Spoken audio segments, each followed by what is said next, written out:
ನಿಜವಾಗ್ಲೂ ಗುರುಗಳೇ, ನಾನು ಹೇಗೆ ಮಾತಾಡಿದ್ದೀನಿ ಗೊತ್ತಿಲ್ಲ. ನಿಮ್ಮ ಆಶೀರ್ವಾದ ಯಾವಾಗಲೂ ನಮಗೂ ಸದಾ ಬೇಕು. ಮತ್ತು ನಾನು ಇಲ್ಲಿಗೆ ಬರಬೇಕು, ನನ್ನ ಸೇವೆ ಕೂಡ ಇಲ್ಲಿ ಆ ಪರಮಾತ್ಮನ ಉತ್ತರ ಮಾಡಿಸ್ಕೋಬೇಕು. ನಾನು ಪರಮಾತ್ಮನಲ್ಲಿ ಪ್ರಾರ್ಥನೆ ಮಾಡ್ಕೊಳ್ತೀನಿ ಗುರುಗಳೇ. Thank you. ಹೋರಾಟಗಾರರು ಎಂದು ಪರ್ಫೆಕ್ಟಾಗಿ ಮಾತಾಡ್ತಾರೆ. ಅದಿಲ್ಲ, ಹೋರಾಟದ ಗಿರ್ತಿರುತ್ತೆ ಅವ್ರಿಗೆ. ಎತ್ರ ಮಾಡಿದ್ರೆ ಆಗಲೇ ಮೀಡಿಯಾದಲ್ಲಿ ಕಾಣ್ತಿದ್ರು, ಹಾಗೆ ಕರೆಕ್ಟ್ ಮಾತಾಡ್ತಾರೆ. ಚೆನ್ನಾಗಿದೆ ಅಮ್ಮ ಭಾಷಣ ನಿಮ್ಮದು. ಹಾಗೆಯೇ ಸೇವೆ ಕೂಡ ಭಾಳ ಮಾಡಿದ್ದೀರಿ ಅಂತ ಕೇಳಿದ್ದೀನಿ ನಾನು. ಇನ್ನೂ ಹೆಚ್ಚೆಚ್ಚಿಗೆ ಆಶೀರ್ವಾದ ಇದೆ ನಿಮಗೆ, ಮಾಡಿ.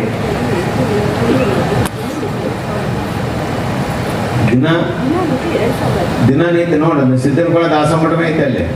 ಒಂದು ದಿವ್ಸಕ್ಕೆ 2,000 ಜನರಿಗೆ ಊಟ ಕೊಡ್ತಾರೆ. ಬೆಂಗಳೂರಾಗ ಕೊಡೋದಂದ್ರೆ ಸಾಮಾನ್ಯ ಎಲ್ಲದು. 2,000 ಜನರಿಗೆ ಪ್ರತಿದಿನ ಊಟ ಕೊಡ್ತಾರೆ ಅಂದ್ರೆ ಮತ್ತೆ ನಿಜವಾಗೂ ಸಿದ್ದಪ್ಪದನ ನೀನು ಹಂಗಾರೆ ಭಾರಿ ಒಳ್ಳೆ.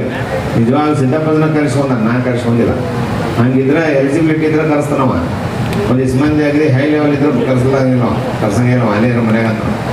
ಇಲ್ಲಿ ನೋಡಿ ಹೆಂಗೈತಿ, ನಿಜವಾದ ಭಕ್ತರನ್ನ ಕರ್ಸೇನು. ನೀವು ಸೇವೆ ಮಾಡಿರಿ ಅದಕ್ಕೆ ಕರ್ಸೇನು.